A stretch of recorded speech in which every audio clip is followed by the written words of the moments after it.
Hello, everybody. How you doing today? Hope you're having a good day, a blessed day. If you woke up this morning, then God allowed you another day to get busy and do something for Him. And I encourage you to do something for God because it's those people who don't do anything for God are not going to make it to heaven. So if you want to go to heaven, you need to be doing something for God, not just today, but every day. All right. The title of the lesson is Why Bad Things Happen. And in Job 14 and verse 1, it reads, Man who is born of woman is of few days and full of sorrow. So, why do things turn out so badly for so many people? I mean, what did they do to deserve such horrible things in their lives? And of course, even the great characters of the Bible ask these same questions. And the great preacher in Ecclesiastes asked the same question about life and determined that all is vanity. And of course, all the problems happen in life, it is easy to be overwhelmed by these things. And so we're admonished time and time again not to worry about things, put it all in God's hands. And until we learn to do that, we're really going to have sorrow and problems in our lives. So in order to determine why things go bad, we can point to one event in human history where it all began. See, when Eve ate and gave to Adam so that he also ate the forbidden fruit, that's when it happened. This action brought sin into the world.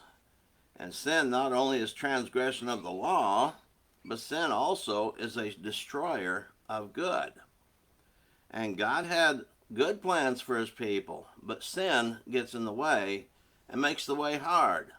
Sin is why bad things happen. I mean, you say, what's wrong with our world? Sin is wrong with our world. What's wrong with you? I mean, have you ever heard someone say, what's the matter with you? What's wrong with you? Well, sin is the problem.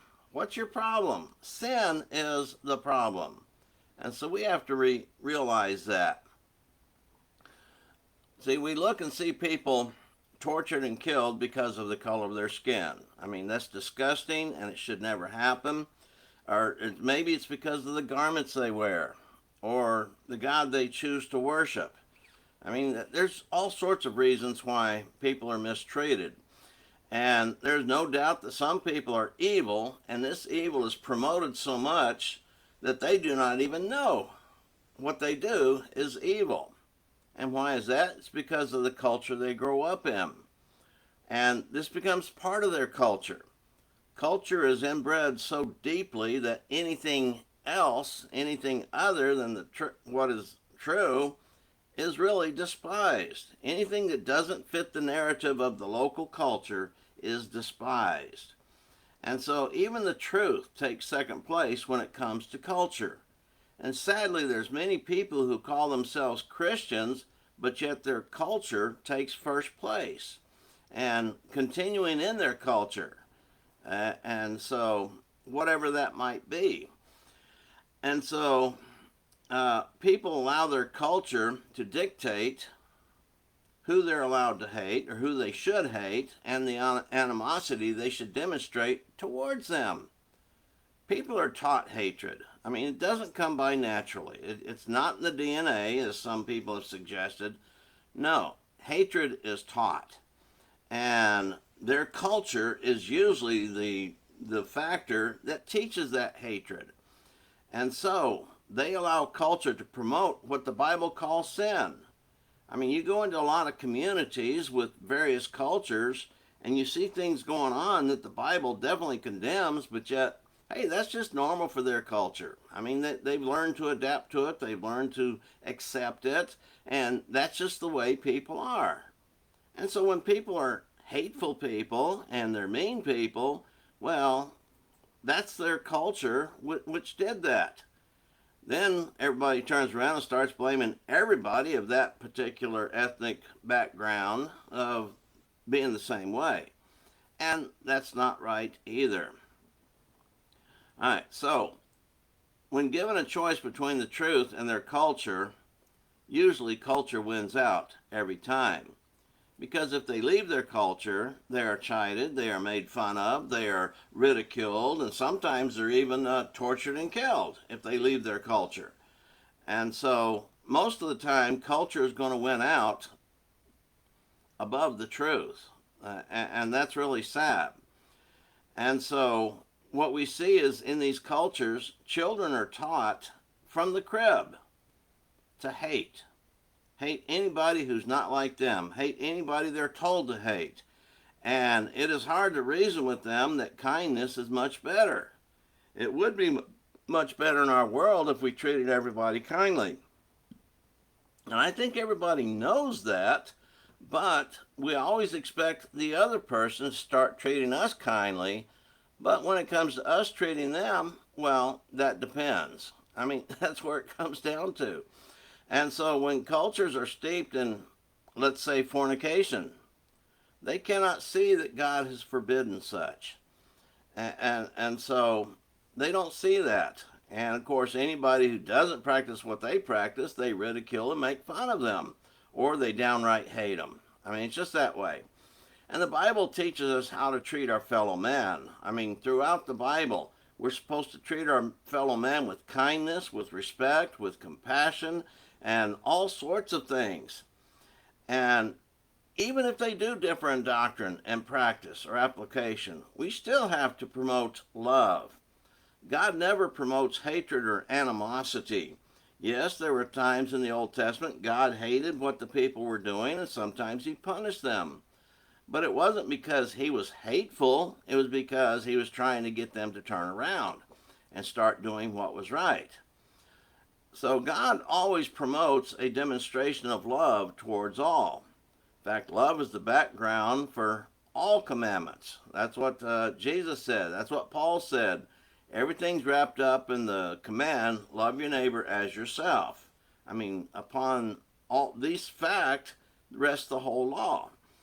And so we are to love everyone. And yes, God has a way with dealing with the evil people of this world.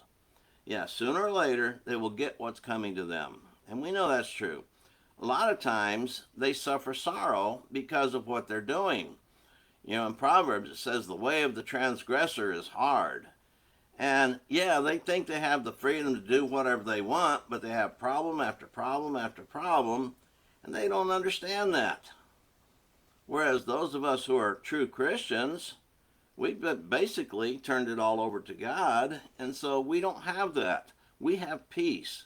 We have peace within ourselves, we have peace with God, and most of the time we have peace with our fellow man, if they're willing to have peace. But see, the Bible tells us, if at all possible, be at peace with all men as much as is possible with you. And so, yes, we should try and get along with everybody and demonstrate kindness and compassion and love to everyone. So, trying to understand why people mistreat us should help us to cope with what happens. I mean, we are treated sometimes like a mangy dog by those who are supposed to love us. And we begin to wonder what our problem is. You know, sometimes it happens in a family. You're treated like you have leprosy, or you're treated like you have some sort of contagious disease, and they avoid you. They mistreat you sometimes. And what can happen is depression can set in. And that's a whole other ball game when you think about it. I mean, that does affect people. And sometimes someone saying just the wrong word will send someone into a tailspin, into depression. And so the fact is that we are not the problem, even though we think we are. Those people are the problem. They're the ones that do it. And so if people would just behave as the Bible instructs, you know, life would be better for everyone. There's no doubt about that. But then sin sticks its ugly face in there and things turn out bad. And unless people return to serving God, it will only get worse. This is the message from the Bible. This is what the Bible teaches us. We want to get as many people as possible serving God God's way, and things will be better. We would have much better times. I mean, can you imagine if you respected others? how much our world would change if everybody did the same thing. If we wanted to treat our friends and the less fortunate with compassion, instead of just walking over them and kicking them and sometimes doing bad things to them, imagine what our world would be like. It would be a much different place. And this is the utopia the world wants to have, but the world doesn't want God involved. And that's why it will never happen. It will never happen because they don't want God involved. Now, another thing that's sad is to see congregations of God's people behave in such a way. That's really a sad thing. And it does happen. People, for various reasons, they have friction among themselves because of maybe personalities, because of maybe particular individuals did something, and or whatever. I mean, a lot of us have seen congregations that have such animosity and friction, and it's really a sad thing to see. And God is not pleased with that. And so, what I'm saying is actually, if they behave like this, they are not truly God's people. Now, some members of churches act no different than the playground bullies that some of us had to contend with while growing up. And it can be so easy to forget that God commands love, but turns around and treat a fellow saint with contempt. I mean, think about that. God commands love, but then we turn around, or some of us do, and treat a fellow saint with contempt. That's what God warns us against, and we shouldn't do that. We're there for each other, and that's what we should be doing. We're supposed to be one big happy family, but if there's contention, there's a problem. Even a home where two people dwell. I mean, the Proverbs writer mentioned the fact that it's better to just go out there and not stay in a house with a contentious spouse. Actually, he said contentious woman, but I mean, it works both ways.